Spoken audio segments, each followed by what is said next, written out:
अस्सलामुअलैकुम। Of camera stories के एक न्यू एपिसोड के साथ मैं हूं Mazhar Malik. Thank you so much and love you so much. आज ही चला है आपके सवाल जो प्रोग्राम का नाम है, और जब मैंने आज पहले दिन उसका फीडबैक जो कमेंट्स की सूरत में नीचे था मैंने पढ़ा, तो आप लोगों ने जितने मुझसे सवाल पूछे थे उनका जो मैंने आपको जवाब दिया और बताया है आपके बारे में, तो बाखुदा इतना खुशी हुई कि 99% लोगों ने वही कहा कि आपने 100% ठीक कहा। आप लोगों को अंदाज़ा हो गया कि जिन लोगों ने मुझे व्हाट्सएप पे मैसेज किए हैं, ये मैंने इसलिए नहीं कहा कि मैंने ठीक कहा या गलत कहा। असल में आपके सवाल, ये जो प्रोग्राम है इसको शुरू करने का मकसद क्या है कि आप लोगों को वो तमाम आयात सिखा देना जिसको खुद आप लोग पढ़ेंगे और किसी के पास, यहां तक कि मेरे जैसे बंदे के पास भी आपको जाने की ज़रूरत नहीं है। खुद बैठिए घर में बावजू हो के नमाज कुरान के साथ वो आयात पढ़िए, तो इंशाअल्लाह ताला मेरी गारंटी है वो तमाम चीज़ें जो आप ज़िंदगी में नेक मकसद हासिल करना चाहते हैं इंशाअल्लाह आप हासिल कर लेंगे। आयात बहुत सारे लोग पढ़ते हैं, लेकिन गलती कहाँ पे होती है ये असल में मैंने सिखाना है कि उस आयात की तासीर क्यों नहीं मिलती, रिजल्ट क्यों नहीं मिलता। कुछ ना कुछ ऐसा होता है जो आपको नहीं पता होता, वो आप गलत कर जाते हैं जिसकी वजह से रिजल्ट नहीं मिलता। इंशाअल्लाह इस प्रोग्राम का मकसद सिर्फ ये है, आमिल बनना नहीं है, ना इस तरह का है कि सवालों का जवाब देना। असल में आपको सिखाना कि आप सब लोग खुद से बैठ के इंशाअल्लाह ताला अपना और अपने इर्द गिर्द जो अजीज़ व अकारिब हैं उनका इंशाअल्लाह ताला आप पढ़ के अल्लाह की बरकत से, अल्लाह के कलाम से आप इलाज करेंगे इंशाअल्लाह। स्टोरी सुनाने से पहले एक छोटी सी बात करूंगा जी। फैसल अली के बारे में मैंने एक दफ़ा इसी ऑफ कैमरा स्टोरी में बैठ के कहा था, बड़ा अच्छा रिव्यू देते हैं, आप जाके उनके चैनल को देखें। अभी मैंने ही उनको कहा मेरी तमाम जो वीडियोस हैं आप डिलीट कर दें और नेक्स्ट टाइम आपने मेरे प्रोग्राम का रिव्यू नहीं देना। बहुत सारे लोगों को नहीं पता इस बात का। बहुत सारे लोगों ने आगे मुझे व्हाट्सएप पे लिखा कि ये आपने क्या कहा है, क्यों कहा है, क्या हुआ है, हमें भी बताएं, उसको माफ़ कर दें, यूँ है वो बहुत सारी बातें। तो मैं आपको एक्सप्लेन कर दूँ। मैं वो बंदा हूँ जो बात दिल में नहीं रखता, जो दिल में होता है वो कह देता होता हूँ। फैसल अली का रिव्यू मुझे अच्छा लगा, मैंने उसको परमिशन दी, अच्छा लड़का है कि आप रिव्यू देखें, जो अच्छा लगता है मुझे, इससे कोई गर्ज नहीं। मुझे बुरा कहते हैं, मुझे बुरा कहते हैं, पॉइंट ऑफ व्यू दें अपना, लेकिन हक और सच पे, गलत पे नहीं। मुझे बहुत सारे लोगों ने कहा, मेरे अपने कज़न्स ने भी कहा, बहुत सारे फ़ैन लड़के लड़कियों ने कहा कि आपके प्रोग्राम को वो गलत कह रहे हैं, आप क्यों नहीं बोलते। मैं कहा कोई बात नहीं। जब मुझे बहुत ज़्यादा कहा कि आप क्यों नहीं बोलते, वो आपको गलत कह रहे हैं, तो मैंने उल्टा बैठ के वीडियो में ये कहा कि वो गलत कहें या सही कहें, मुझे उन पर टोटली एतमाद है और मैं उनको सपोर्ट करता हूँ और आप लोगों से कहता हूँ उनके चैनल को जाके सब्सक्राइब करें। ये मेरे अल्फाज थे। हुआ यूँ, दो चीज़ें हुई जो मेरे दिल को हर्ट की। पहली बात, 1 मीटर जो इंटरनेशनल घोस्ट हंटर अपने प्रोग्राम में यूज़ करते हैं मेरा बनाया हुआ नहीं है। वो तमाम गैजेट्स जो पैरानॉर्मल एक्टिविटी के लिए, घोस्ट हंटिंग के लिए इस्तेमाल किए जाते हैं, मेरी ख्वाहिश है मैं और भी इस्तेमाल करूँ। एक हीट डिटेक्टर थर्मल कैमरा आता है, वो महंगा है, अभी मैं ले नहीं पा रहा, मेरे पास अभी पैसे नहीं है कि वो मैं थर्मल कैमरा ले सकूँ। मेरी ख्वाहिश है मैं वो भी शामिल करूँ और मज़ीद जो इक्विपमेंट है मैं शामिल करूँ। तो फैसल अली ने प्रोग्राम देखा और उसमें मीटर देख के उन्होंने कहा मुझे तो ये फेक लगता है, बाकी मजहर भी बताएंगे ये क्या है। भाई आपने अगर मुझसे सवाल पूछना था ये क्या है, तो आपको लफ्ज़ फेक इस्तेमाल नहीं करना चाहिए। आपको कहना चाहिए था मजहर भाई एक मीटर यूज़ किया है, ये क्या है, ये कैसे फंक्शन करता है, हमें भी बताएं, मैं आपको बता देता। आपने पहले से अपनी राय कायम कर दी है फेक है। प्यारे भाई, कभी भी किसी चीज़ को बुरा भला कहने से पहले उस पर रिसर्च करते हैं। मजहर मलिक ज़ाती चीज़ बना के ले आता, आप ज़रूर अपनी राय कायम करते हैं। वो एक ऐसी चीज़ है जो दुनिया इस्तेमाल करती है। EMF एक मीटर जो सारी दुनिया इस वक्त घोस्ट हंटर लेके फिर रहे हैं, उसको आपने कभी गलत नहीं कहा, इसलिए कोई सारे इस्तेमाल कर रहे हैं, बल्कि आपका एक फेवरेट चैनल है वो भी इस्तेमाल कर रहा है। उसको इसलिए कह दिया कि आपने पहली दफ़ा देखा, तो आपको रिसर्च करनी चाहिए थी, उसके बारे में फिर बात करनी चाहिए थी। सेकंड, मुझे किसने कमेंट्स भेजा जिसमें किसी शख्स ने मेरे बारे में बहुत बुरा भला कहा हुआ था। मजहर मलिक गलत बंदा है, ये स्क्रिप्टेड है, ये प्री प्लान करता है, ये बंदा ही ख़राब है, ये मतलब मुझे इस वक्त याद नहीं हो रहा, बहुत बुरे बुरे लफ्ज़ थे मेरे बारे में, जितने बुरे हो सकते हैं ये। तो फैसल अली ने नीचे कमेंट्स लिखा हुआ था मे बी, यानी कि हो सकता है। तो भाई एक बंदा मेरे बारे में कह रहा है मजहर मलिक दुनिया जहान का सबसे बुरा शख्स है, और फैसल ने जब नीचे लिखा मे बी, मुझे लगा ये फैसल नहीं है कोई और है। मैंने वो स्क्रीनशॉट लेके फैसल को भेजा और पूछा कि ये आपने लिखा है?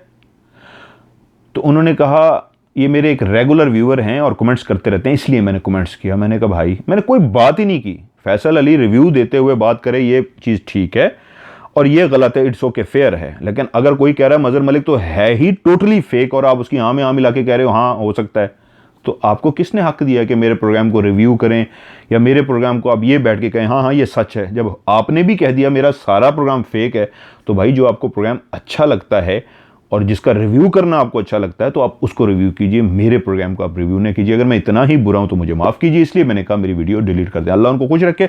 आज भी उनके लिए दुआ, मैं इसके ऊपर मजीद कभी बात नहीं करना चाहूँगा। और ये आज इसलिए बात की कि कुछ प्यार करने वाले जब मुझसे आके पूछते हैं तो मैं जवाब दे हूँ आप लोगों का, तो इसलिए जवाब दूंगा। स्टोरी सुनाता हूँ जी। आज की कहानी ये है कि एक मैंने प्रोग्राम किया था, उस पर भी आपको एक कहानी सुनाऊंगा। बहुत सारे लोगों ने कहा कि आप लोगों की कहानियाँ सुना रहे हैं, अच्छा लग रहा है, अपनी भी स्टोरी लाजमी कभी कभी शामिल किया करें। ज़रूर जी, आज फिर अपनी एक स्टोरी शुरू कर रहा हूँ। बल्कि एक भाई हैं, रात मेरी उनसे बात भी हो रही थी, उन्होंने एक स्टोरी सुनाई है 3 भाइयों की, जो उनको याद आ जाएगा। स्टोरी का हिंट दे देता हूँ, जिसमें उनके जो दादा ने एक डेरा बनाया था और उसके बाद वाले साहब ने कैरी किया और ये भी किया, और जिस तरह की बहुत अच्छी स्टोरी है, बहुत हॉरर स्टोरी है। लेकिन मेरी ख्वाहिश है कि आपको, जिस तरह मैंने कहा है कि उसकी वीडियोस भी अगर बना सकते हैं मुझे भेजिए और तस्वीरें भी, मैं ताकि उसको भी प्रोग्राम में शामिल करूँ। ये स्टोरी बहुत ज़बरदस्त है और बड़ी सच्ची कहानी, लोगों को पसंद आएगी। एक प्रोग्राम मैंने किया एक दरबार के ऊपर, वहाँ पे एक बला आती थी जो बच्चों को उठा के ले जाती थी और खा जाती थी। उस इन्वेस्टिगेशन में उस बला को 2 दफ़ा, एक दफ़ा अरसलान हाशिर ने अपने कैमरे में रिकॉर्ड किया और एक दफ़ा मैंने उस बला को अपने कैमरे में रिकॉर्ड, क्लियर सामने बैठे हुए रिकॉर्ड कर लिया था। उसके बाद ये हुआ था कि मैं गिर गया था, मेरे पाँव में भी मोच आ गई थी, और लेकिन वो बला क्लियर रिकॉर्ड हो गई थी। उसकी भी एक कहानी है जो आपको सुनाऊंगा। ये प्रोग्राम जब हमने किया तो एक जगह पे मैं बैठा हुआ था, एक शख्स ने मुझे कहा यार सुना है उस जगह पे गए हो, और मैं अपने इलाके में था और एक प्रोग्राम रिकॉर्ड किया तुमने इस तरह। मैंने कहा हाँ जी। कहते यार तुम्हें एक कहानी सुनाऊँ, सच्ची कहानी। मेरी एक बचपन से ख्वाहिश है, मैं जब भी कहीं भी किसी के साथ बैठता हूँ उनको कहता हूँ यार फ़ौरन कोई कहानी तो सुनाए। बचपन से मेरी आदत है, मैं कहानी सुनता हूँ और ये कहता हूँ फेक नहीं, सच्ची कहानी सुनाए, जो हॉरर हो, जो खौफनाक हो। बचपन से शौक़ है, तो बहुत सारे लोगों से सुनता हूँ। उनसे भी कहा कि उन्होंने कहा आपको कहानी सुनाऊँ। मैंने कहा ले अंधा क्या मांगे 2 आँखें, ज़रूर, मैं तो शौकीन हूँ, कहानी कोई सुनाए तो मुझे बड़ा अच्छा लगता है। उन्होंने कहा इसके जिस जगह की मैं आपको कहानी सुना रहा हूँ इसके बहुत सारी कहानियाँ मशहूर हैं, लेकिन एक सच्चा वाक़या मेरे भाई के साथ और मेरे साथ भी हुआ है, तो मैं चाहूँगा आपको वो सुनाऊँ। वो किसी मेरे मिलने वाले नहीं थे, किसी रेफरेंस से उनसे मेरी दुआ सलाम हुई थी। मेरा वो MMTV देखते थे। मैंने कहा जी ज़रूर, आप मुझे कहानी सुनाइए। तो कहानी के एंड में मैं चौंक गया था, बल्कि बहुत ज़्यादा ऐसे अजीब सी सूरत हाल हो गई थी, डर भी गया था। आप लोगों की भी सेम ऐसी होगी कहानी के एंड पे, यकीन मानिए। उसने कहा जी हम 3 भाई हैं, नाम चेंज कर दीजिएगा जब भी कहानी सुनाए। मैं कहा ठीक है, मैंने उनसे इजाज़त मांग ली थी कि मैं प्रोग्राम में कभी शामिल करूँ। उन्होंने कहा ज़रूर, लेकिन नाम चेंज करके, नाम फर्जी हैं। उन्होंने कहा जी 3 भाई हैं, बड़ा भाई हाफिज़ कुरान है, उससे छोटा है वो भी स्कूल में पढ़ता है, बड़े भाई भी स्कूल में पढ़ रहे थे। अब वो वाले साहब के साथ हाथ बटाते हैं, उन्होंने मैट्रिक तक तालीम हासिल की है, छोटा भी पढ़ रहा है। मैं उससे भी छोटा हूँ, थोड़ा सा 1 साल का फ़र्क है, लेकिन तालीम की तरफ तवज्जो नहीं, और मैंने इतना पढ़ाई नहीं की। अब तो वो बड़े हो गए हैं, उस वक्त उन्होंने कहा मेरी इतनी तवज्जो नहीं थी तालीम की तरफ, और ज़िंदगी गुजर रही थी, बड़ी अच्छी गुजर रही थी। उसने कहा मैं, बहुत सी अच्छी और बुरी आदतें हर इंसान के अंदर होती हैं, लेकिन मेरे अंदर जितनी भी बुरी आदतें थी उसमें से एक आदत ऐसी थी जिसको मैं समझता हूँ कि मुझे खुशी होती थी। अगर मुझे कोई काम कहता था तो मैं भाग के उसका काम करता था। एक काम के मामले में मैंने कभी किसी को इनकार नहीं किया, चाहे वाले साहब हों, वालदा हों, भाई हों, बहन हो, दोस्त, अननोन बंदा तक हो, तो मैं काम करने चल पड़ता हूँ।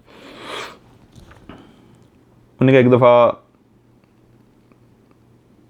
मगरिब से थोड़ा सा पहले का टाइम था, उनका घर देहात में है।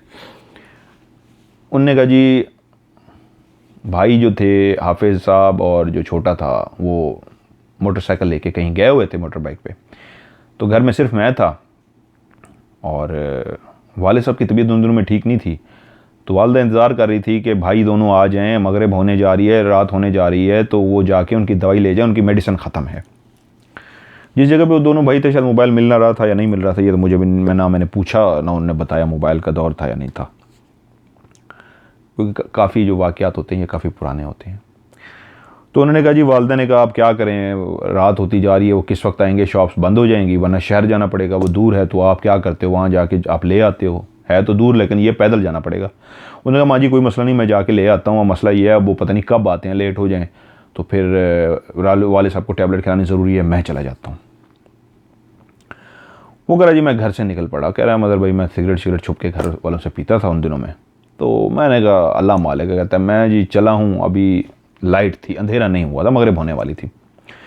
आहिस्ता आहिस्ता मैं रवाना हो पड़ा हूँ और मैं जब वहाँ से घर से निकला हूँ तो मैंने कहा यार, सोचा एक दोस्त है मेरा करीब ही रहता, उससे साइकिल क्यों ना मांग लूँ।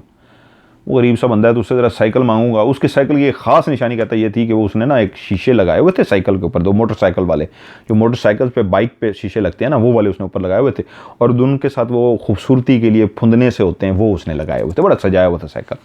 उसके बाद गया, मैंने कहा यार वो ज़रा वाले साहब के लिए इसलिए दवाई लेने जानी है, बाइक गया हुआ है, अगर तू नाराज़ ना हो तो साइकिल तो दे दे, मैं दवाई ले आता हूँ। उसने कहा हाँ यार कोई मसला नहीं, ले जाओ। कहता मैंने साइकिल लिया, मैंने सिगरेट सुलझाया और चल पड़ा, गाने गाता हुआ मौज मस्ती में घर से निकल पड़ा। आहिस्ता आहिस्ता साइकिल चलाता हुआ कच्चे रास्ते से गुजर के, वो फिर नहर का रास्ता था, उस पर चढ़ा और आहिस्ता आहिस्ता मैं चल पड़ा।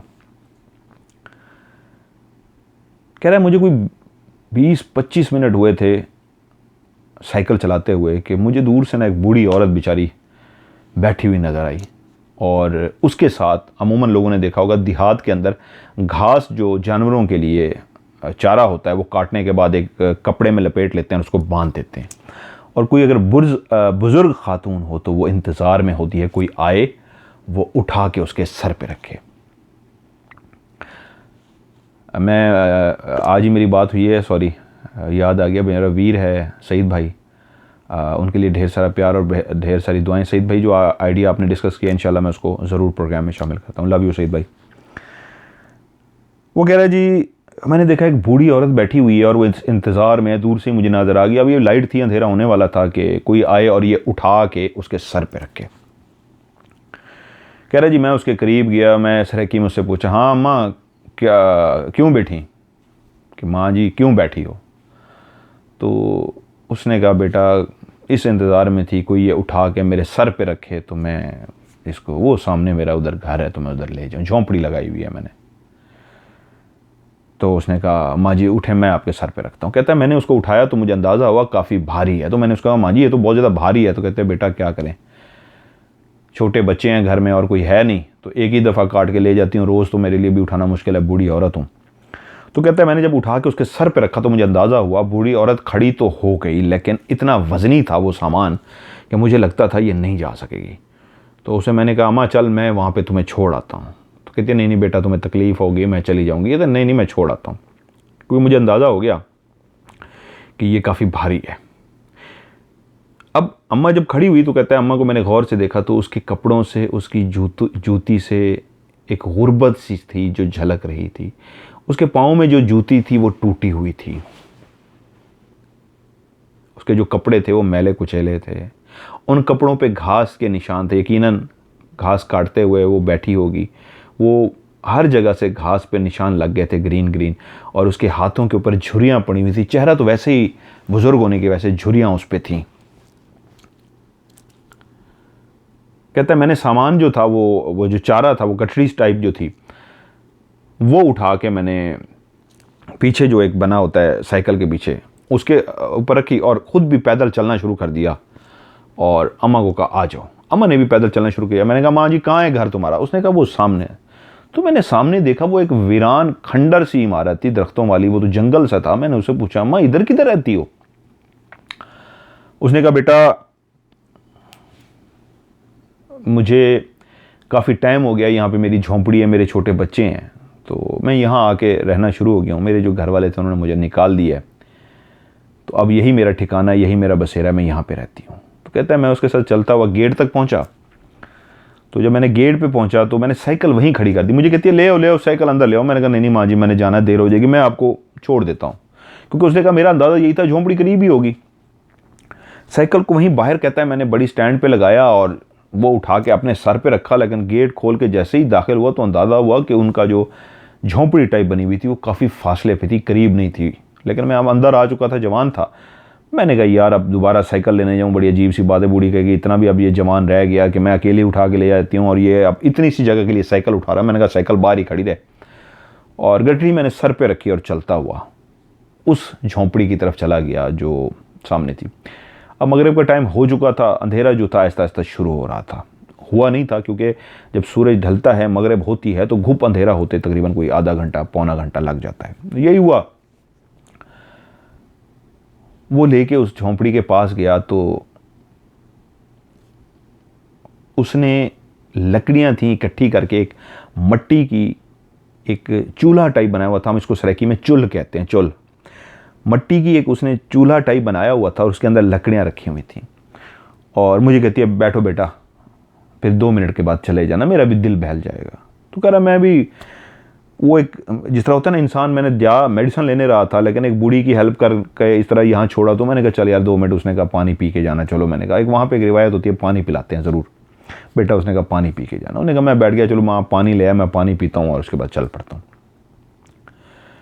कह रहा जब वो पानी लेके आई तो एक हाथ में उसके गिलास था जिसमें पानी था और एक हाथ में देचका था जिसके ऊपर ढक्कन रखा हुआ था।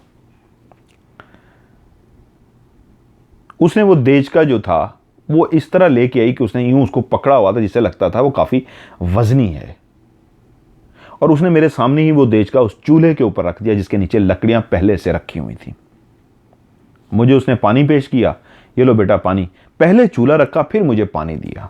मैं इस बात पे हैरान भी हुआ कि पहले पानी दे देती माँ ये बूढ़ी औरत, फिर मुझे देती, लेकिन उसने कहा बूढ़ी है वो इकट्ठा ही वो देचका भी ले आई है और शायद बच्चे भूखे होंगे। तो जब उसने देचका रखा और उसके बाद मुझे पानी दिया, कहता है मैं पानी पीने लग गया तो उसने क्या किया, फौरी तौर पर नीचे बैठी और आग जलानी शुरू कर दी।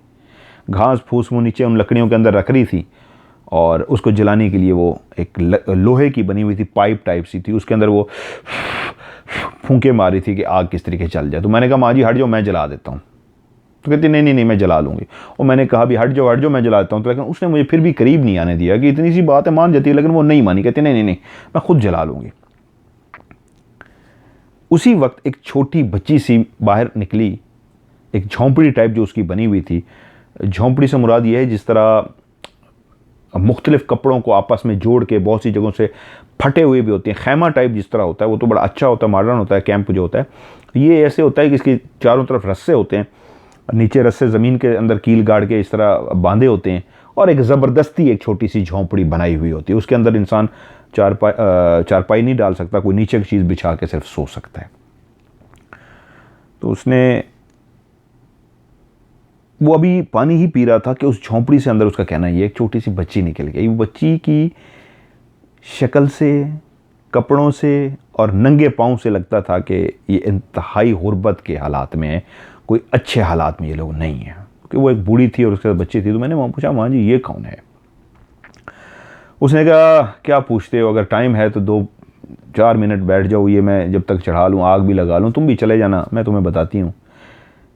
ये मेरे बेटा था जो इस दुनिया में नहीं रहा, ये उसके बच्चे हैं।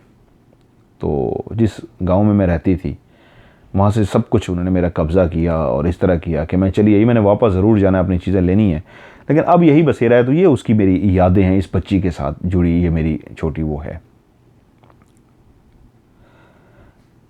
उस लड़की की कह रहा है पाँव के अंदर जूती नहीं थी, उसके पाँव बहुत मैले कुचेले, यहाँ तक कि जो टांगें ऊपर तक थीं, नज़र जहाँ तक आ रही थी वो भी बहुत मैली कुचेली थी। ऐसे लगता था बच्ची काफ़ी अरसे से नहाई नहीं है।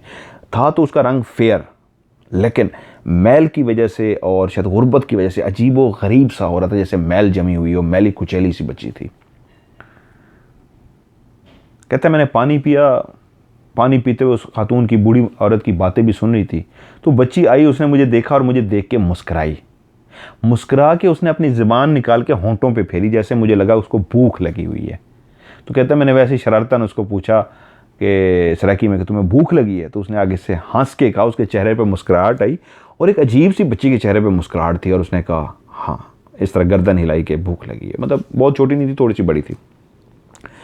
आग जल चुकी थी और आग जैसे ही जली, अंदर जो चीज़ भी थी ऑलरेडी पकी हुई थी या क्या, उसके अंदर से उसका कहना ये है कि एक भाप सी जो निकली तो बड़ी ज़बरदस्त किस्म की भाप थी। मैं एकदम चौंका कि अभी तो ये देचकी रखी है, जो चीज़ भी है मसाला बनाएगी बूढ़ी, सारा कुछ करेगी, और उसके बाद से ये जो चीज़ की दाल है, चावल है या गोश्त है जो डालेगी, ये रखते ही मतलब वो उसके अंदर से तो उस औरत मेरी बात कुछ समझ गई। क्योंकि मैंने सूंघा इस तरह 2-3 दफ़ा कि यार बड़ी ज़बरदस्त खुशबू आई, अभी आग ही जली है। तो उसने, औरत ने कहा ये सालन पका हुआ है, सिर्फ गर्म कर रही हूँ, इसलिए तुम हैरान हो रहे हो कि इतनी जल्दी क्या हो गया। ये सालन है, इसके अंदर जो पका हुआ है, मैं पहले ऑलरेडी पका के रख के गई थी कि रात को फिर आग जला के इसको गर्म करूँगी और बच्चों को खिलाऊंगी, तो तुम आ ही गए हो, खाओगे। उसका कहना है ये है, उसकी खुशबू इतनी ज़बरदस्त थी उस सालन की जो उसके अंदर पक रहा था कि मैंने उससे पहले कभी इस तरह की खुशबू, यानी देहात की खुशबू रची बसी होती है जिस तरह सालन के अंदर, उस तरह रची बसी देहात की खुशबू तो थी, धनिया और ये वो, लेकिन उसके अलावा भी कुछ ऐसा था जो ऐसा कमाल खुशबू थी कि मेरा दिल कहे यार भूख तो लगी हुई है लेकिन ये कमाल ही कोई लग रहा है, बूढ़ी ने पका लिया, मैं भी खाऊं। तो कहती है बैठो ज़रा, 5-10 मिनट लगेंगे, ये सही तरीके ज़रा गर्म हो जाए, तुम भी खा के जाना इतनी देर में। तो कहता है मेरे दिल में पहले आया कि यार नहीं चला जाऊँगी, ये अच्छा नहीं लगता, ये गुर्बत के लोग हैं, पता नहीं कैसे इन्होंने ये सालन पका लिया तो मैं बैठ के इसका सालन खाऊं। मैंने कहा नहीं मैं चलता हूँ। उसने कहा नहीं ऐसी कोई बात नहीं, सालन बहुत ज़्यादा है, तुम इस बात पे ना जाओ।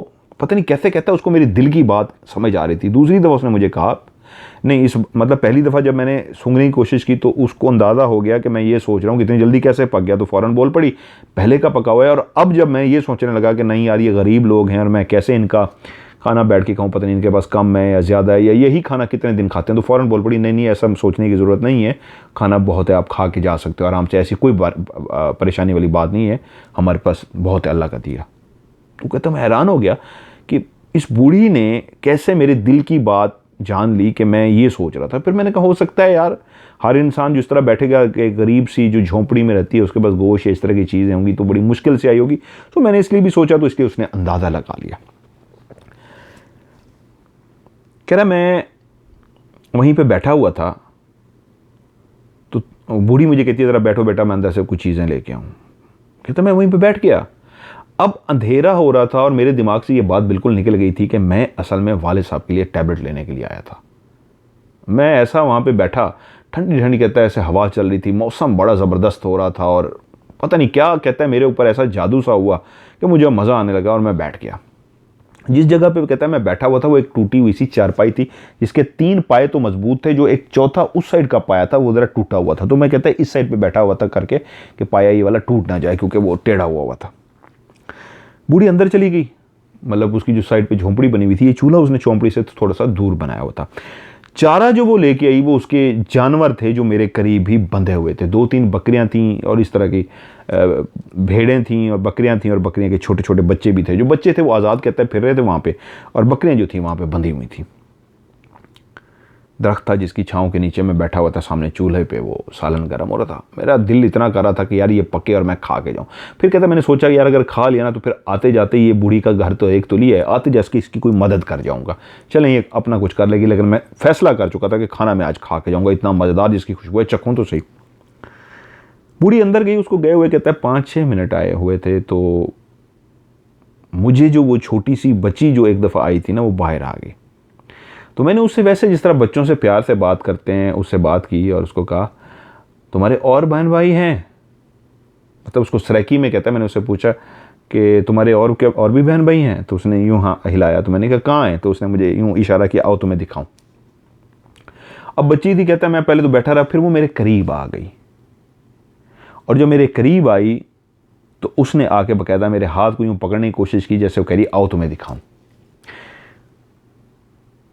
उसने जैसे ही कहता है मुझे हाथ लगाने की कोशिश की, मैंने खुद से ही खड़ा हो गया कि चलो यार बच्ची के साथ चलते हैं, चल के देखते हैं क्या कहती है। बच्ची मुझे लेके सामने दरख्त की तरफ लेके जा रही थी और मैं हैरान हो रहा था ये कहाँ लेके जा रही है, लेकिन एक बच्ची थी, मुझे किस चीज़ का डर क्या था, कह रहा मैं इतना डरता नहीं था उन दोनों में, मेरे अंदर कोई खौफ वगैरह नहीं था। तो मैं बच्ची के साथ चल पड़ा, ना मेरे दिमाग में कोई ऐसी बात थी। कहते चलते चलते एक दरख्त के पास जब मैं गया हूँ तो उसी लम्हे, क्योंकि उस वक्त कह रहा है अज़ान वगैरह मगरिब की हो चुकी थी, अंधेरा हो चुका था। ये जो सारी सिचुएशन है उसका कहना है कि वहाँ वो उस चारे से जो उसने साइकिल पे रखा था वहाँ से उठा के लेके आके बैठने में ये कोई तकरीबन कह सकते हैं कि 25-30 मिनट अंदाज़ा उसका कि ये गुजर चुके थे, इतना टाइम हो गया था बातें करते हुए आके बैठे हुए, और वो पका रही है ये हुआ, और बच्ची उसको जब लेके जा रही। कह रहा है जब मैं उस बच्ची के साथ चलते हुए दरख्त के पास गया हूँ तो मैंने कहा हाँ क्या हुआ है, तो कहती है ना बच्ची ने हंसते हुए एक अजीब सी तंजिया मेरी तरफ मुस्कुराहट से देखा और उसके बाद उसने यूँ इशारा किया ऊपर। मैं परेशान हो गई, ये क्या कह रही है। मैंने कहा क्या, तो उसने कहा ऊपर। ऊपर कह रहा है वो जो उंगली कर रही थी ना वो एक अजीब से अंदाज में उंगली थी उसकी। कहता है मैं अजीब हैरान हुआ कैसे उंगली करी है। कहता है जैसे ही मैंने मुड़ के देखा ऊपर की तरफ तो ऊपर जो दरख्त था उस दरख्त पर 3 से 4 एक टहनी के ऊपर बच्चे बैठे हंस रहे थे तो इस बच्ची से मिलते जुलते बच्चे, जिस तरह ये बच्ची थी उसी तरह के कपड़े और उस तरह के थे। लेकिन हैरत की बात ये थी, इतने ऊंचे दरख्त पे वो बच्चे चढ़ नहीं सकते। कहता है उस वक्त मेरा दिल थोड़ा सा डामाडोल हुआ, ये क्या माजरा है, ये 3-4 बच्चे जो हैं इस टहनी पे जहां पे जाके बैठे हुए ये कैसे चढ़ गए हैं। क्योंकि दरख्त इस तरह स्ट्रेट जो बना हुआ है, एक सफेदे का जो दरख्त होता है उस पर चढ़ना और इस टहनी पे जाके बैठना जिसपे कोई एक बच्चा भी बैठे तो वो टूट जाए, तो वो 3-4 बैठे हुए और वो टूट नहीं रहा। और वो देखे हंस रहे हैं, पाँव यूं कह रहा है, वो हिला रहे थे तेजी से और मेरी तरफ देख के हंसना शुरू हो गए। जो पहले चुप बैठे हुए थे ही ऊंची आवाज में हंसना शुरू हो गए। कहता है मैं ठटक गया कि ये क्या है। अभी कहता है मेरी आंखों ने ये मंजर ही देखा था कि वो जो 3-4 ऊपर बच्चे बैठे हुए हंस रहे थे और लड़की मुझे लेके आई थी, मेरा मुंह ऊपर दरख्त की तरफ था, मुसलसल मैं भी उनको देख रहा था कि एकदम एक धमाका सा हुआ जैसे कोई बर्तन गिरता सा है। उस धमाके से एकदम मैंने गर्दन मोड़ी और उसी तरफ देखा जिस तरफ एक बर्तन के गिरने की आवाज़ आई। तो मैंने देखा वो जो देज की उस चूल्हे के ऊपर चढ़ी हुई थी, अब वो ज़मीन पे उल्टी पड़ी हुई थी और उसके अंदर सिर्फ पानी था जो नीचे गिर चुका था और पानी के अंदर से गर्म होने की वजह से भाप निकल रही थी उसके अंदर और कुछ भी नहीं था। अब वो मेरे आंखों के सामने देचकी तो थी लेकिन मैं सिर्फ पानी को देख पाया, बहुत ज़्यादा फासले पे नहीं थी, उसके अंदर और कुछ नहीं था। और साथ ही जो मंजर मेरी आंखों ने देखा, क्योंकि वो झटके की वजह से कहता मैंने फ़ौरन देखा था, और जो मेरी आंखों ने मंजर देखा वो ये था कि वो जो बूढ़ी औरत मुझे लेके आई थी, अब वो चूल्हा तो बहुत पीछे रह गया था बिल्कुल, क्योंकि कहता है मेरी पहली जो निगाह पड़ी चूल्हे की तरफ पड़ी और चूल्हे को मैंने जैसे ही गिरा हुआ देखा, साथ ही मेरी निगाह पड़ी कि वो जो औरत है उस जगह पे नहीं थी, बिल्कुल मेरी आंखों से थोड़े से फासले पे सामने वो खड़ी हुई थी। और वो अब अकेली एक बूढ़ी औरत नहीं थी बल्कि कद उसका इतना ऊंचा हो चुका था कि जब मेरी यूं निगाह पड़ी है तो मुझे सिर्फ टांगे नजर आई हैं और उसके बाद मुझे यूं देखना पड़ा है। और कहता है जब मैंने ऊपर यूं देखा तो बूढ़ी गुस्से से हाथ यूं किए यूं सीधी ऊपर तक खड़ी हुई थी। अब वो बूढ़ी नहीं रही थी। अब कहता है मैंने जो एक अंधेरा भी हो चुका था और जो एक चांद की रोशनी होती है जिसमें आप इतना देख सकते होते हैं कि चीज़ें आपको नजर आती हैं, क्लियर चीज़ उसके पाँव थे जो मैंने देखा। वो औरत सीधी खड़ी हुई थी, उसका मुंह मेरी तरफ था लेकिन उसके पाँव जो थे वो पीछे की तरफ मुड़ चुके थे, सीधे नहीं थे, उल्टे हो चुके थे। जिस तरह वो एक इंसान खड़ा है इस तरफ उसका मुंह है तो उसके पाँव भी इस तरफ होंगे, लेकिन वो औरत तो इस तरह खड़ी थी, पाँव इधर थे। और कह रहा है जब मैंने यूं ऊपर करके देखा तो जो उसके सर के बाल थे वो जो पहले एक दुपट्टे में छुपे हुए थे अब वो निकल के यहां तक आए हुए थे और इंतहाई वाइट, अजीबो गरीब से, जैसे थोड़े थोड़े उसमें ब्लैक भी हो और उसमें वाइट भी हो और बहुत ही ऐसे जैसे कई सालों से वो धुले हुए नहीं हो, आपस में जुड़े हुए थे और सिर्फ इतना हिस्सा उसका छोड़ के पूरी ऐसे फैल चुके थे। कह रहा है ये जो मैंने 2 हिस्से देखे जहां पे पहले उसकी आंखें थी अब ये सफेद थे, यहां पे कुछ भी नहीं था, ब्लैक, टोटल ये सफेद मुझे नजर आ रही थी। और ये जो आंखें उस वक्त एक इंसान की आंख थी अब वो बड़ी बड़ी हो चुकी थी, आधे मुंह के ऊपर कहता है मैंने जो चीज देखी वो इतने हिस्से पे इतनी बड़ी बड़ी 2 आंखें थी जो टोटली वाइट थी। और होंठों की जगह पे कहता है मुझे कुछ भी नजर नहीं आया। नाक जो था बिल्कुल था वो बिल्कुल नीचे आ चुका था, इस वाले हिस्से के ऊपर नाक आया हुआ था, बाकी के हिस्से के ऊपर उसका कहना है 2 बड़ी बड़ी वाइट सी, ब्लैक अंदर कुछ भी नहीं था, आंखें थी। और उसके जो सर था वो बालों से इस तरह जकड़ा हुआ था जैसे कोई परिंदे कोई अपना घोंसला बनाते हैं तो आपस में इस तरह फंसे हुए गंदे अनधुले बाल थे उसके।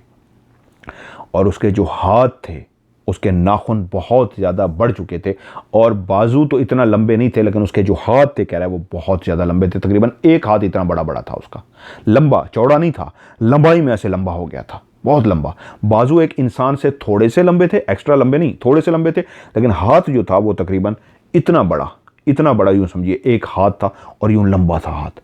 और उस हाथ के आगे उसके नाखून थे जो बहुत लंबे लंबे और टेढ़े मेढ़े गंदे से यूँ हुए नाखून थे।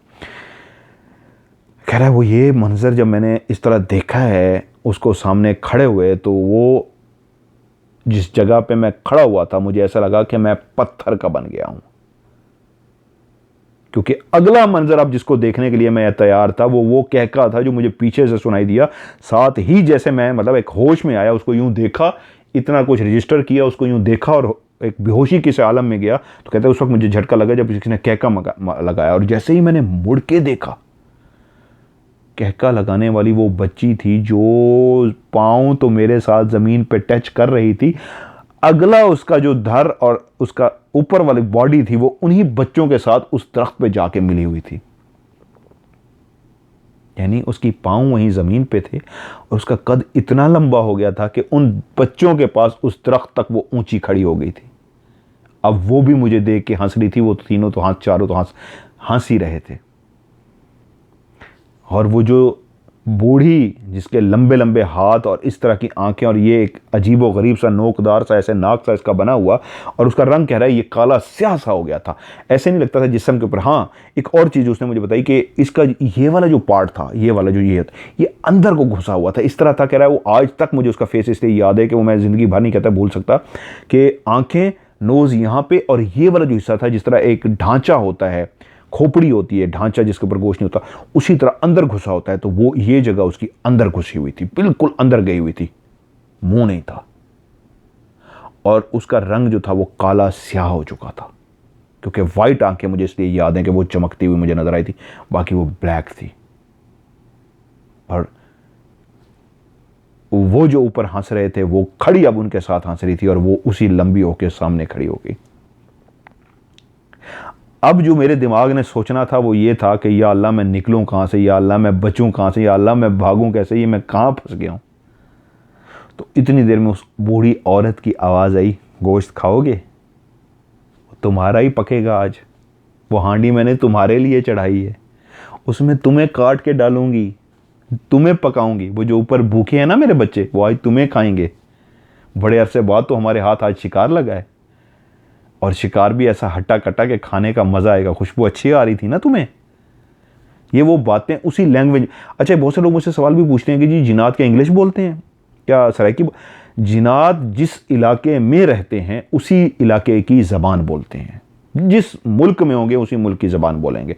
पश्तो में रहते होंगे तो आप उनसे पश्तो में बात करेंगे, अगर सराइकी इलाके में रहते होंगे तो सराइकी में बात करेंगे। तो उससे सराइकी में उसको ये बातें करिए कि तुम्हें ही तो पकाना है, इसके अंदर हांडी तुम्हारे लिए तो चढ़ाई है, इसी में तुम्हारे टुकड़े करके तो मैं डालूंगी। वो भूखे हैं, उनको मैंने खिलाना है। एक इंसान के लिए कैसा लम्हा होगा जब उसके सामने इस तरह बच्चे हैं, जो छोटी बच्ची है वो वहाँ तक पहुँची हुई है और वो जो औरत थी वहाँ पे खड़ी हुई थी। कहता है अभी ये मंजर मुझे डराने के लिए, बेहोश करने के लिए कम नहीं था कि एक और मंजर जो मेरी आंखों ने देखा वो ये था, वो जो 3-4 बकरियां मैंने बंधी हुई देखी थी वो भी बकरियां नहीं थीं। अब उनके जो मुंह थे, जिस तरह पहले एक आम बकरी की तरह उनका फेस था, अब वो फेस बदल चुके थे, बकरी की तरह नहीं थे। पहले उनकी हाइट बहुत छोटी थी, एक आम बकरी की जितनी हाइट होती है। अब उनका जो कद था, जितना घोड़ा और गधा बड़ा होता है, इतने ऊंचे उनके कद हो चुके थे उन तमाम बकरियों के। लेकिन हैरत की बात थी, कान उनके नहीं थे, जैसे सींग टाइप होते हैं किसी जानवर के, बैल के जिस तरह सींग होते हैं, इस तरह के उनके सरों पे सींग थे। मुंह कुत्ता या कुत्ते से भी अजीबो गरीब जानवर की तरह उनका मुंह बन गया था, और हाइट उनकी गधे और घोड़ों के बराबर हो गई थी। जो छोटे छोटे फिर रहे थे वो गधों जितने थे, और जो बड़े थे वो घोड़े जितने ऊंचे, वो बकरियां उसी अंदाज में बकरियां बन गई थी। टांगें सिर्फ उनकी लंबी हो गई थी, बाकी हिस्सा उनका उतना ही था। मुंह किसी और जानवर का था, खौफनाक से जानवर का। अब मैंने दिल में अल्लाह को याद किया, क्योंकि अब मुझे चक्कर आने शुरू हो गए। कह रहा है कि मेरा अब जहन में यह था कि मैं गिरूंगा और बेहोश हो जाऊंगा, तो भागूं कैसे। तो कहता है मैंने फ़ौरन उसी गेट की तरफ देखा जहां पे मैं आया था, लेकिन अब वो गेट भी इस तरह बंद करके वो आगे कुछ खड़े हुए थे जो दूर से लंबे लंबे 4-5-6, वो कह रहा है मैं गिन नहीं पाया, मुझे इतना पता था एक लाइन में खड़े हुए थे दरवाज़ा रोक के। और उनके पीछे वो जो एक कमरा है उसकी बिल्कुल बैक साइड पे आग के शोले भड़कते हुए मुझे नजर आए, जैसे उन्होंने गेट को पीछे आग लगा के बंद कर दिया और सामने इस तरह खड़े हो गए हैं कि आओ आके दिखाओ, जाके दिखाओ। तो उसी लम्हे कहता है जिस वक्त मैंने उस तरफ देखा, पीछे आग देखी, सामने वो बूढ़ी औरत देखी, आग देखी, और आग के आगे वो बंदे खड़े हुए, वो लंबे से कद के अंदर काले काले खड़े हुए नजर आए। तो उसी लम्हे मुझे बूढ़ी औरत की आवाज़ आई, सोचना भी ना कि तुम यहाँ से भाग सकोगे, वो जो ऊपर भूखे हैं वो तुम्हें खाए बगैर नहीं जाने देंगे, तुम जिस तरफ से भी भागने की कोशिश करोगे ये तुम्हें पकड़ लेंगे, भागने की सोचना भी ना। कहता है उसने उसी लम्हे फिर कसम उठा ली। कहता है मदर भाई एक बड़ी सी कसम उठा के कहता है ये एक ऐसा लम्हा था कि मुझे लगा कि वाकई मेरी ज़िंदगी का ये आखिरी लम्हा है, शायद मैं आज तक ज़िंदा मैंने रहना था, आज मुझे खा लेंगे। क्योंकि कहता है अब जो मुझे चीज़ नज़र आई, वो दरवाजे के आगे खड़े हुए थे, पीछे आग लगी हुई थी और बकरियों के कद इतने लंबे हो चुके थे और वो जो बूढ़ी, वो जो एक चुड़ैल बन चुकी थी, वो अब चलती हुई मेरे पास आ रही थी। कहते हुए कि अब कहीं भी सोचना भी नहीं भागने की, तुम्हारा वक्त पूरा हो चुका, ये खाएंगे मेरे बच्चे तुम्हें। तो कहते मुझे ऐसा लगा कि मैं वाकई कुछ सेकंड रह गया, मैं मरने वाला हूँ और ये मुझे काटेगी। और इसी देगची में जो चीज़ें मुझे पहले नॉर्मल लग रही थी, अब समझ आ रही थी वो क्यों मेरी बातों को पहले से जान लेती थी, मुझे काट के इसमें डालेगी और पका के खाएगी। कह रहा मैं अभी ये सोच ही रहा था कि एकदम से मुझे चक्कर सा आया और मैं ज़मीन पे गिर गया हूँ। मुझे नहीं पता लगा, कहता चक्कर आया क्या हुआ, मैं गिर गया हूँ। अब जब उसकी आंख खुली है तो अपने घर में था और जैसे उसकी आंख खुली है तो वो सामने बैठा हुआ जो उसका भाई है भागता हुआ उसकी तरफ आया। कह रहा है मैंने आंख खोली है, मुझे ऐसा लगा कि मैं ख्वाब देख रहा था, ये क्या है। मैंने आंख खोली, देखा मैं तो घर में हूँ, चारपाई पे लेटा हूँ, सारे घर वाले इधर उधर हैं। तो मेरा भाई भागता आया, माँ भी भागती, सारे भागते हुए। तो मैं एकदम उठ के तेज़ी से ना, कहता चारपाई पर डर के बैठ गया। तो मेरा भाई कहता डरो नहीं भाई, तुम बिल्कुल ठीक हो। तो मुझे ऐसे लगा, कहता है मैंने फ़ौरन से कहा मैंने कोई ख्वाब देखा है, मेरे साथ क्या हुआ है। कहता है मुझे पहले तो कुछ सेकंड समझ नहीं आई ना मेरे साथ क्या हो रहा है, क्यों हो रहा है, लेकिन बाद ही मैंने खुद से बोलना शुरू कर दिया, मैंने ख्वाब देखा है, ये क्या था। मेरे दिमाग में बहुत सारी बातें चल रही थी कि ये क्या था, मैं चारपाई पे कैसे हूँ, मैं तो कहीं और था, मैं मर गया हूँ क्या, मैं ज़िंदा हूँ, क्या ये ख्वाब था, ये क्या था। कह रहा मैं ये सब कुछ सोच रहा था तो मेरे भाई की आवाज़ आई, तुम अब खैरियत से हो, तुम्हें वहाँ से हम निकाल के ले आए हैं। जब उसने इस तरह का जुमला कहा कि जैसे उसको वहाँ से ले आए, तो मैं समझ गया वो ख्वाब नहीं, वो हकीकत था। तो मैंने भाई की तरफ कहा, बड़ा भाई हाफिज जो था, छोटा भाई जो था वो कमरे में ही था, वो भी भाग के इतनी देर में आ गया, मतलब सारी फैमिली उसके करीब जमा हो गई। तो उसने भाई से पूछा कि मैं कहाँ हूँ। उसने कहा तुम घर में हो, तुम अब खैरियत से हो, जो कुछ भी था अब तुम हमें बताओगे, क्योंकि हम तुम्हें वहाँ से बेहोशी की हालत में उठा के लेके आए हैं। उसने कहा क्या मतलब बेहोशी की हालत में उठा के ले आए हो, तुमने क्या देखा वहाँ पे। उसने कहा है स्टोरी तुम सुनाओ, हम तुम्हें बताते हैं। हम घर पहुँचे हैं तो माँ ने बताया है कि वो गया हुआ है बाप की दवाई लेने के लिए, अभी ही थोड़ी देर पहले ये पहुँचे हैं, मतलब तुम काफ़ी निकले हुए, तुम्हें काफ़ी देर हो गई थी, ये लेट आए हैं। जब आए हैं तो उसी वक्त जब ये घर में दाखिल हुए हैं तो हमसाया भी आया पूछने के लिए कि वो वापस आ गया, मेरा साइकिल उसके पास है तो मुझे खुद चाहिए था। तो मैंने कहा माँ जी क्या हुआ है। तो उन्होंने कहा वो दवाई, तुम लोग लेट हो गए थे, बाप की दवाई लेनी थी, तो मैंने उसको भेज दिया कि जाओ ज़रा दवाई ले आओ। मेरे ख्याल में वो इनका फिर साइकिल लेके गया। तो उन्होंने कहा माँ जी वो लेट हो जाएगा, हम जाते हैं उसको लेके आते हैं। तो उसका तरीका ये होता है, उन्होंने कहा हम ये करते हैं कि छोटे भाई को भी साथ ले लिया कि वापसी पे वो साइकिल पे बैठ जाएगा। तो अमूमन पाकिस्तान में इस तरह के लोग करते हैं कि एक बंदा चलाता है, एक पीछे बैठ जाता है, जो पीछे बैठा होता है ना वो उसका हाथ पकड़ लेता है साइकिल वाले का, तो वो साइकिल वाला भी उसी स्पीड से, मोटर बाइक की स्पीड से आ जाता है। तो हम ये सोच के कि यार उसका हाथ पकड़ के ले आते हैं, चलो ज़रा चलते हैं। हाफिज़ कुरान वो जो उसका बड़ा भाई था वो बाइक पे बैठा, छोटे भाई को उसने बुलाया जो इससे बड़ा था। कहते हम तेज़ी से चल पड़े कि रास्ते में कहीं मिल जाएगा और हम उसको लेके आते हैं। कहते हम आ रहे थे तो हमने दूर से देखा जो बड़ा भाई था हाफिज़ कुरान, उसकी निगाह पड़ी, उसने देखा वो आग जल रही है, क्या हुआ है। तो उसने कहा, छोटे ने कहा भाई हाँ लग तो रहा है, मुझे भी नज़र आ रही है आग लगी। उन्हें नज़र आ रही है। कहता है हाँ। कहता है देखो चलो ज़रा। तो कहते हैं हम चलते चलते ना ज़रा आग के करीब गए। जैसे कहता है बड़ा भाई कहता है मैं जैसे ही आग को गौर से देख रहा था, ये कहाँ पे आग लगी हुई है, तो बहुत ज़्यादा लगी हुई है। तो छोटे भाई ने एकदम कहा भाई वो देखो वो साइकिल वो खड़ी है बाहर। कहता है गेट के बाहर साइकिल खड़ी जब नज़र आई तो एकदम साइकिल इसलिए पहचान ली कि उसकी खास अलामत थी, उसके ऊपर 2 शीशे लगे हुए थे और शीशे के साथ फुंदने टाइप वो जिसने सजावट के लगाए हुए थे वो भी लटक रहे थे। हम कहते हैं फ़ौरन समझ गए ये साइकिल तो वो लेके गया था, उसका मांग के आया, उसका साइकिल है, तो ये क्यों कहता है बाहर खड़ा हुआ है। तो कहता है मैंने ब्रेक लगा दी। जब मैंने ब्रेक लगाई और आग देखी और साइकिल बाहर खड़ा हुआ देखा तो मेरा दिल ठटक गया कि या अल्लाह खैर हो, ये जो जगह है ये तो उसको कह रहा है बड़ा था वो जो हाफिज़ कुरान था, उसको 1-2 लोगों ने यहाँ पे बताया हुआ था कि इस जगह पे जिन्नात के वाक़यात हो चुके हैं। लेकिन उसने अपने छोटे भाइयों से बात इसलिए छुपाई हुई थी कि डर जाएंगे, वैसे भी इनको इस साइड पर नहीं आने देता, लेकिन वो तरह जानता था, सुन रखा था उसने कि यहाँ पर जिन्नात के वाक़यात हैं। तो उसने देखा ये आग भी लगी हुई है, तो कह रहा है मेरा दिल ठटक गया, या अल्लाह खैर हो, पता नहीं ये क्या मसला हो रहा है। कह रहा है मैंने फिर डेफिनेटली ये बात तो जहन में आ गई कि जो भाई है वो तो अंदर है क्योंकि साइकिल बाहर खड़ा है और ये जगह भारी है, इसके मैंने वाक़यात भी सुन रखे हैं, रात का काफ़ी टाइम हो चुका है।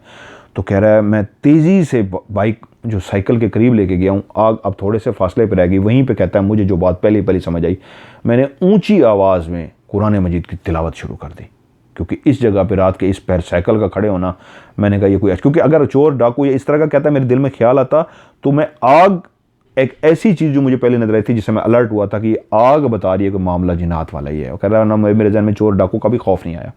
कह रहा मैंने ऊंची आवाज़ में कुरान मजीद पढ़ना शुरू कर दिया। कहता है मैं जूं कुरान मजीद पढ़ता गया, मेरी आवाज़ पहले बहुत ऊंची नहीं थी, तो आग मैंने देखा आहिस्ता आहिस्ता बुझती जा रही है। कहता है मैं बाहर खड़ा रहा। कह रहा मैंने और ऊंचा तिलावत करनी शुरू कर दी। जब मैंने ऊंची तिलावत शुरू की थी, मैंने देखा आग और नीचे की तरफ जा रही है। कह रहा है मैंने मुसलसल तिलावत जारी रखी, यहाँ तक कि आग खुद ब खुद बुझ गई। ऐसे लगा जैसे किसने आग को बिल्कुल किसने बुझा दिया हो। उसके बाद अगला मरला था उस गेट को खोलना। दोनों भाई थे, एक दूसरे का हौसला भी थे कि यार जो भी है, साइकिल बाहर खड़ी, अंदर भाई है। कहता है हमने कुरान मजीद तिलावत, कहता है मैंने जारी रखी, तिलावत नहीं बंद की। मैंने दरवाजे को धक्का दिया तो दरवाज़ा खुद ब खुद खुल गया है। दरवाज़ा खोला है। अब हमने, छोटे भाई ने आवाज़ें देनी शुरू कर दी। उसने उसको कहा तुम उसको पुकारो, और उसने खुद ऊंची आवाज़ में कुरान मजीद पढ़ना जारी रखा है। वो अब उसको आवाज़ें देना शुरू कर दी है। कहते हम इधर उधर देखते जाते थे और आवाज़ें देते रहे कि भाई कहीं से होगा तो जवाब देगा। और कुरान मजीद कह रहा है, बड़ा भाई हाफिज़ कुरान भी था और ज़रा दिलेर भी था। फैमिली ये सारी दिलेर थी। वो कह रहा है हमारे घर वाले इतने डरते नहीं, हम सारे दिलेर हैं। तो वो कुरान मजीद पढ़ता रहा और वो छोटा उसको आवाज़ देता रहा। भाई अंदर हो तो ये कैसे हो सकता है एक भाई छोड़ के उसको चला जाए। कहते हम चलते चलते चलते काफ़ी आगे आ गए। वहाँ पे एक जगह पे देखा तो तुम ज़मीन पे बेहोश होके पड़े हुए थे। हम फ़ौरन समझ गए ये डरा है या इसके साथ कोई वाक़या हो या कुछ हुआ है। वो कह रहा है उस वक्त कुछ भी नहीं था, तुम अकेले थे और अकेले ज़मीन पे पड़े हुए थे और गिरे हुए थे। और गिरे हुए इस तरह अंदाज में थे जैसे इंसान ऐसे सीधा खड़ा होता है, उसकी टांगें मुड़ जाती हैं और पीछे की तरफ गिर जाता है। कह रहा है तुम्हारी टांगें मुड़ी हुई थी, दोनों टांगें ऐसे मुड़ी हुई थी और तुम्हारा सर जो है पीछे की तरफ गया हुआ था। तुम अजीब सी हालत में पड़े हुए थे ज़मीन पे।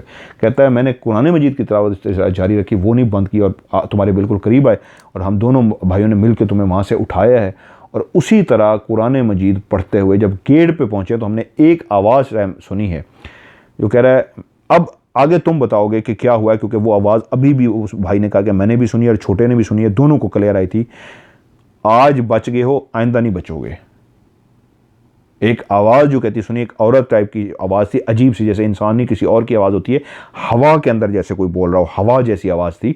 लगता ऐसे था कि ये लाइन ऐसे बोली गई है, लेकिन अगर आप क्लियर सुने तो ऐसे भी लगेगा कि ये वहम है या एक अजीब सी आवाज़ थी। ये था आज बच गए हो, फिर ना आना, फिर नहीं बचोगे।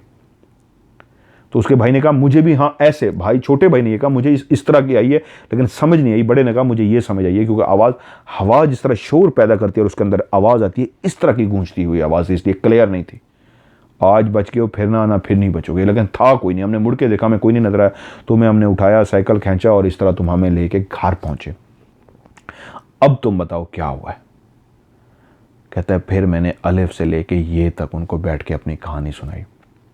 जब पूरी कहानी सुन ली तो मेरी माँ ने कहा बेटा इस कहानी का जिक्र किसी से भी ना करना, सोचना कि तुम्हारे साथ कोई वाकया हुआ ही नहीं है, भूल जाओ जो भी हुआ है।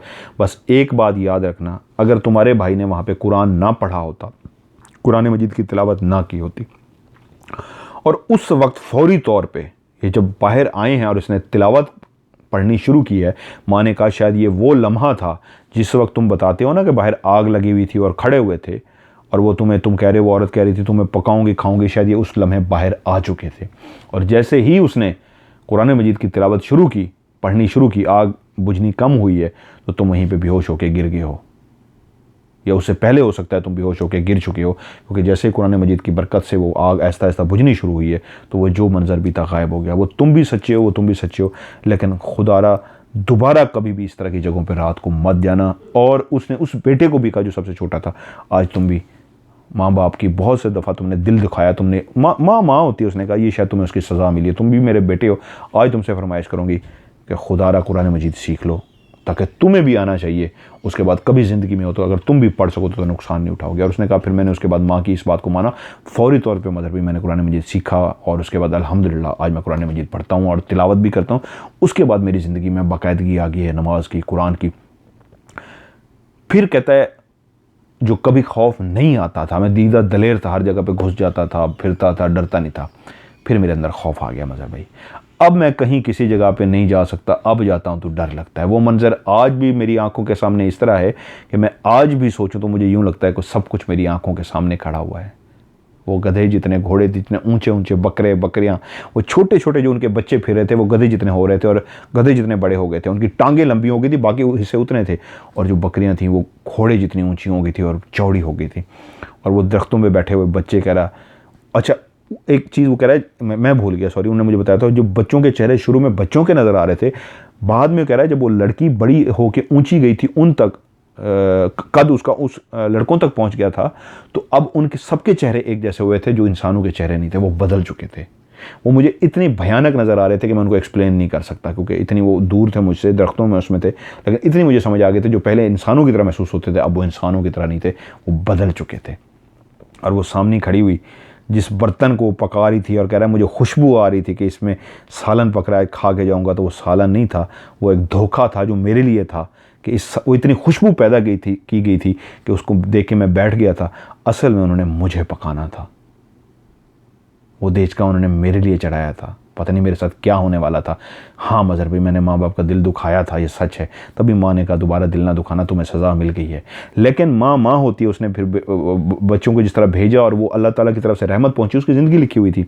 तो आज वो बेटा माँ का सबसे ज़्यादा फर्माबरदार है, उन दोनों भाइयों से, हाफिज़ और उससे जो छोटा है उनसे भी ज़्यादा फर्माबरदार है। फिर ये है शायद उसको ज़िंदगी ने इस तरह सबक सिखाया है। अच्छा, अब सस्पेंस क्या है इसमें, मज़े की बात क्या है? मुझे जब उसने सारी कहानी सुना दी, मैंने कहा यार कहानी तो बड़ी सच्ची है, वाकई मज़ा आया। सही कह रहे हो, उसने कलमा पढ़ लिया कि मदर भाई मुझे मौत कब्र नसीब ना हो अगर ये कहानी झूठी हो। मैंने यकीन आ गया सच कह रहा है। मैंने मजाक में कर कहा था चढ़ने के लिए। ट्विस्ट क्या है? उसने कहा तुम वहाँ पर प्रोग्राम करके आए हो। मैं कहा क्या? कहता यस, मुझे पता लगा है तुमने वहाँ पर प्रोग्राम किया है। मैं कहा कौन सा प्रोग्राम? उसने कहा वो वाला प्रोग्राम जिसके शुरू में गेट है और उसके साथ ये कमरा खड़ा हुआ है और तुम्हारे कैमरामैन को कोई चीज़ वहाँ पे घसीट के लेके गई थी, वो आज भी वो जगह हॉन्टेड है।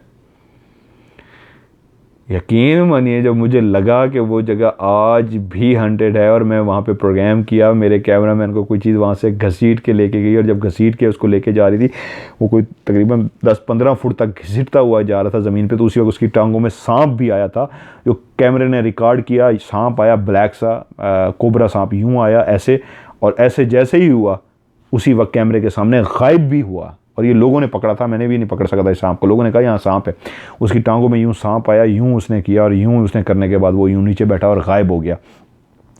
और कैमरामैन को, और उसी प्रोग्राम में ही जिन भी हमने क्लियर रिकॉर्ड किया था, एक साइड से क्लियर एक शेप जो जिन की होती है, ब्लैक से हेयोला टाइप जो बन के आता है, वो क्लियर उस पर रिकॉर्ड भी हुआ था उस जगह पे। मैंने कहा यस यू आर राइट, उस जगह पे मैंने प्रोग्राम किया और उस पर क्लियर मैंने जिनको रिकॉर्ड भी किया था। क्लियर हेयोला टाइप जो बनता होता है ना, अक्सर मैं आप लोगों को कहता होता हूँ, एक ब्लैक सा हेयोला सा, एक ब्लैक सा शेडो सा बनता होता है जिनका, वही क्लियर बना था उसके अंदर, जो मैंने रिकॉर्ड भी किया था। कैमरामैन को चुड़ैल घसीट के भी लेके गई थी, और उसके पाँव में एक सांप आया था और गायब हुआ था कैमरे के सामने। वो वाकई बहुत ख़तरनाक प्रोग्राम था। उसने कहा मदर भी तुमने वहाँ पे प्रोग्राम किया है, वो जगह आज भी हॉन्टेड है। उसकी सिर्फ एक वाक़यात नहीं है, उसने कहा वहाँ के कई वाक़यात हैं, और लोगों से भी मिलोगे वो बताते हुए डरते हैं, वहाँ के मशहूर हैं बातें। वो अब भी जगह भारी है, और वहाँ पे जो इर्द गिर्द लोग हैं वो कहते हैं इस जगह को यार प्लीज़, लोगों को जितना बताओगे ना, एक खौफ फैलता जाएगा और लोग यहाँ से गुजरना भी छोड़ देंगे। ये हमारी गुजरगाह है, इसके करीब ये रास्ता गुजर रहा है, हमने गुजरना होता है, तो इसलिए इसको ज़्यादा ना बताओ ताकि ये जगह छुपी हुई रहे।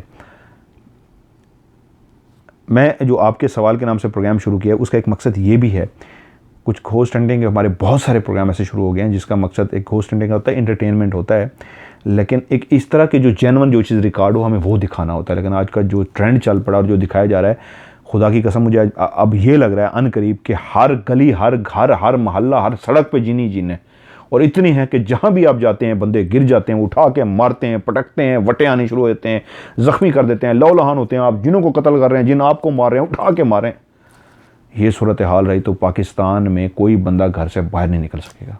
जंगलों में, रेगिस्तानों में, खंडरात में, पहाड़ों में है, इंसानी आबादी के अंदर भी है, लेकिन इस तरह नहीं है जिस तरह हमारा एक ट्रेंड चल पड़ा है। खौफ से निकालना मतलब है, ऑफ कैमरा स्टोराने का मतलब ये नहीं कि आपको मैं खौफजदा करूं।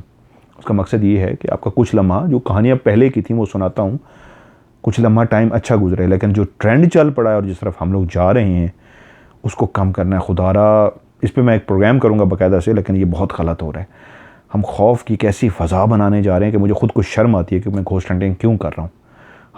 मैंने आपके सवाल इसलिए ही शुरू किया कि आपके दिल से खौफ निकालूं, आप बहादुर बने, इस खौफ से निकलें। लेकिन जो ट्रेंड चल रहा है, जो हम करने जा रहे हैं, वो घोस्ट हंटिंग जो हमारे मुल्क में चल रही है, वो घोस्ट हंटिंग नहीं है। वो हर गली मोहल्ला, चौक चौराहा, सड़क, हर जगह हॉन्टेड ऐसी बना दी गई है कि जहाँ भी वो टीमें जाती हैं ठा उठा के वो ठा ठा ठा ठा जैसे जिन इंतज़ार में बैठे हैं, बल्कि कहते हैं कौन सा इशारा चाहिए। अल्लाह हम सबको हिदायत दे। इसमें मैं करीब एक प्रोग्राम करूँगा, लेकिन शर्म आती है अब घोस्ट हंटिंग करते दिल उचाक सा हो गया कि यार ये मेयार नहीं था घोस्ट हंटिंग का। बल फिर इस पर कभी बात करूँगा। ये थी जी आज की आपका मेरा स्टोरी। एक बहन ने स्टोरी भेजी थी दुबई से, जब वो थे उनके साथ वाक़यात हुए थे। आपकी इंशाल्लाह नेक्स्ट एपिसोड में, रात आपसे मेरी बात हो रही थी, नेक्स्ट एपिसोड में इंशाल्लाह आपकी स्टोरी भी शामिल करूँगा। और जिन भाई को कहा है कि वीडियोज़ और तस्वीरें हैं वो भी बना के भेजें, और जिन लोगों ने और मुझे स्टोरीज भेजी हुई हैं इंशाल्लाह आप भेजते रहिए। मैं 1 बाई 1 इंशाल्लाह आप सबकी स्टोरीज़ को प्रोग्राम में शामिल करूँगा। इंस्टाग्राम जो मैंने आप लोगों के लिए बनाया है उस पर ज़रूर मुझे फॉलो कीजिए, अपनी राय का इज़हार कीजिए। सर्च करने के लिए MMTV राज लिखें, इंशाल्लाह मेरा इंस्टाग्राम खुल जाएगा। इसके नीचे कमेंट्स में कोई राय देना चाहें ज़रूर दीजिए, और मुझसे कोई गलती कोताही हो जाए, मैं हमेशा कोशिश करता हूँ अपनी तरफ से बेहतर करने की, लेकिन इंसान हूँ, बशर हूँ, कहीं पे कोई गलती कोताही हो जाए तो माफ़ कर दीजिएगा। मैं एक बड़ा इंसान नहीं, बहुत छोटा इंसान हूँ, गुनहगार सा हूँ। बस आप लोगों का प्यार है, आप लोगों की दुआएं हैं। मेरी एक स्टोरी को आप लोग सुन लेते हैं, लाइक करते हैं, इसलिए मजबूरन ना चाहते हुए भी मैं सुनाता हूँ, क्योंकि मैं कहता हूँ किसी का दिल ना टूटे। सो जो आप हुक्म करेंगे इंशाल्लाह करता रहूँगा। बस दुआओं में एक चीज़ जो आपसे भी मांगूंगा, दुआओं में ज़रूर याद रखिएगा। और हाँ, आखिर में कुछ लोग मुझसे कहते हैं कि मैं व्हाट्सएप पे उनसे कॉल पे बात करूं। प्लीज़ मैं किसी से भी कॉल पे बात नहीं करूंगा। आपने कोई मुझसे सवाल पूछना है, कोई जवाब करना है अपने जिनात जादू के हवाले से, प्रोग्राम में पूछिए, सिर्फ प्रोग्राम में जवाब दूंगा। ये मैं आपको गारंटी से कह रहा हूँ, किसी को भी जवाब नहीं दूंगा। इसकी रीज़न ये, मेरे ऊपर कभी उंगली ना उठे, मैं ऐसा शख्स हूँ। सिखाऊंगा आपको, आप खुद इलाज करेंगे, ज़रूरत नहीं है आपको किसी से पूछने की, मुझसे या किसी को। मैं ऐसा सिखा दूंगा इंशाल्लाह, खुद आप अपना इलाज करेंगे। सो लंबी होगी स्टोरी, अपना ढेर सारा ख्याल रखिएगा। इंशाल्लाह एक और आपके स्टोरी में आपसे दोबारा मुलाकात होती है। तब तक के लिए आप सबको अल्लाह ताला की हिफ्ज़ व अमान और अल्लाह ताला की रहमत ख़ास आप सब पे, और ढेर सारा प्यार आपके लिए। खुदा हाफ़िज़।